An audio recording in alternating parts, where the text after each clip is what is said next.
Hello. Today we'll be breaking down and comparing all 5 SMGs to find out which one of them is the best SMG in Shatterline. Comment down below which one of the 5 SMGs is your favorite, and if the answer for you is the P90 Tornado, tell me one thing, why do you hate yourself? Now, all jokes aside, without any further ado, let's jump right into it. Starting off with the rate of fire, we've got the highest RPMs in the game, with the Firespray being the fastest weapon in the entire game, being the only one to break over 1000 rounds per minute. Now, with these really high RPMs in mind, it raises a question of how fast is the TTK for each one of these weapons. So let's take a look at that now. As you see here is the chart for the Bodyshot Damage profile. Once again, I must say that Bodyshot in this game for SMGs applies to literally the entire body except the head. Limbs also do the same damage, with the exception being bolt action sniper rifles. And back onto the chart, take a note at how the M5 Cinetech has the fastest TTK in the entire game at ranges of 9 meters and below.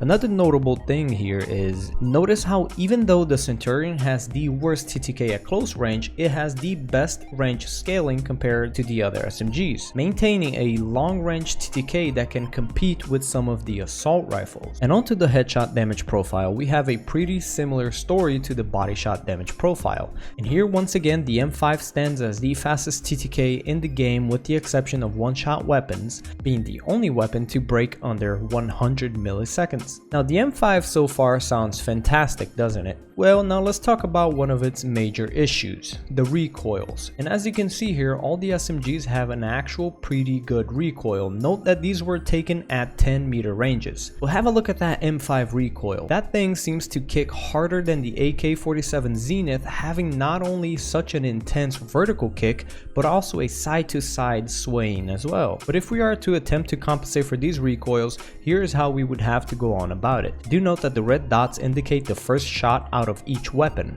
All of the SMGs, with the exception of the M5, have a very easy time controlling those recoils, with most of them just kind of requiring you to just pull down your mouse a little bit. Moving on to handling, we have some pretty similar numbers across the board. Starting with the aim down sight time, the Drachen and the M5 have a 167 milliseconds ADS time, while the other three have a 184 millisecond ADS time.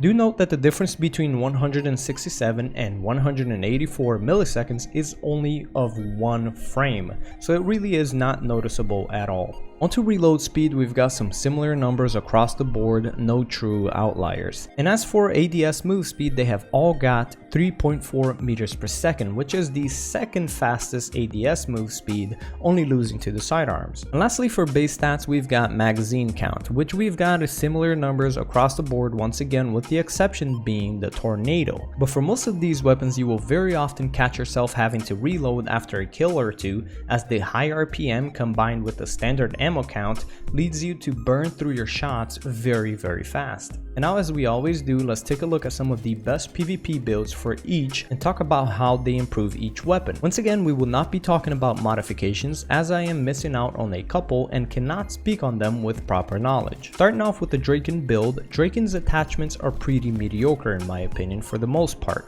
but with this build we're able to make it a little bit better by bringing the reload time down from 2.2 to 1.8 seconds. The ADS time we're able to bring down from 167 milliseconds to 142, and the sprint to fire time down from 150 to 127, essentially making the weapon all around a bit faster in most senses, making it more responsive, which makes it a little bit more deadly. Now moving on to the M5, our main focus is to try to improve that dreadful recoil as much as we can. So with that in mind, these are some of the best attachments for it. And as you can see here, we're able to improve that recoil a little bit to make it less painful. We also attempt to improve its awful effective range with some attachments, being able to bring up mid ranges about a meter each, helping us a little bit more in the long run. And also of course bringing down its ADS time from 167 to 150 milliseconds to make it more responsive. Moving on to one of my favorite weapons in the whole game, the Firespray. This weapon is already insane at its base level, but why not make it even better? With these attachments, we're able to make this weapon bring its sprint to fire time down to 135 milliseconds, as well as its ADS time down to 156 milliseconds, and make it reload extremely quick quickly, only taking 1.4 seconds to do so. We're also able to improve its hipfire accuracy and increase its range by about a meter or so at mid and long ranges. All in all, making this weapon even more godly. Now the Firespray is one of my favorite weapons, but now we're going to be talking about my current favorite weapon in the game, the Centurion. If you catch me in a lobby using this weapon, then do know I'm sweating and trying my hardest to win. The Centurion is already one of the most well-rounded SMGs in the game, but it also has some pretty crazy attachments to go along with it. With these attachments, we can bring down our ADS time to a low of 129 milliseconds, make ourselves move at 3.9 meters per second while ADSing, and improve our range by a meter at close ranges and 2 meters at long ranges and above. And if we were to throw its modification on top of that, that range would be even better, definitely competing with some of the ARs out there. And lastly, we've got the Tornado, and sadly for its attachments a lot of it overlaps, but this is what I found to be best for it.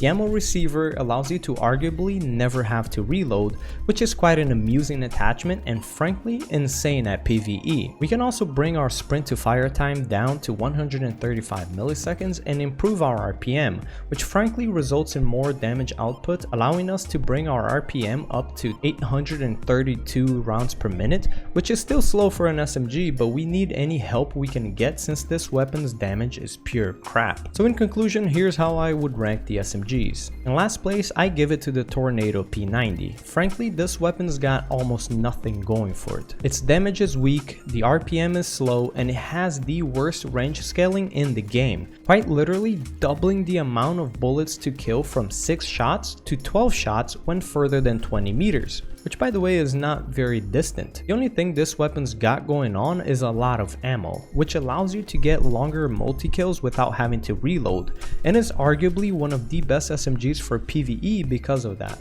In fourth place, I give it to the Drachen. Now I'll say this, the Drachen is not by any means a bad weapon. What I find it really struggles at is the attachments. It has got some really bad attachments and nothing seems to really help it perform better, but at its base level I find it to be one of the best SMGs. The developers just really need to show it some love by giving it some better attachments in my opinion. In third place is the M5. Now this weapon's pretty black and white. It has got the best TTK in the game at close range, yet it has one of the worst accuracies in the entire game. And so this weapon is a toss-up in my opinion. It really is high skill ceiling due to its recoil, so I imagine with the months passing and people actually practice with this weapon, we'll be seeing it rank better, but for now, I'll rank it third place. In second place, we've got the Firespray, and this weapon is a laser beam. It melts just about anything and anyone. For many, this is their favorite SMG, and I can totally understand that. What this SMG struggles with that the rank 1 doesn't is with range. Although this weapon's long range TTK isn't too bad, the recoil kicks in too fast due to its fast RPM, making it very hard to control at those long ranges. And so moving on to our winner, the Centurion. The reason this weapon is considered by many as well as me as the best SMG is because it is extremely well-rounded, performs very well at any given ranges including long ranges, it has exceptional attachments, it has the fastest reload time, and is very accurate. Even though the spray pattern seems a bit tough, you'll be surprised at how easy it is to control it as you get used to it. This SMG has been the most used SMG in competitive play at the highest level. You can picture this SMG as a sort of a mini assault rifle with great RPM. And speaking about assault rifles, tune into my best assault rifle and Shatterline video to stay up to date on the best weapons in the game. Now what did you think about this list as well as this video? Let me know in the comment section below and I'll be seeing you guys next time. Peace out.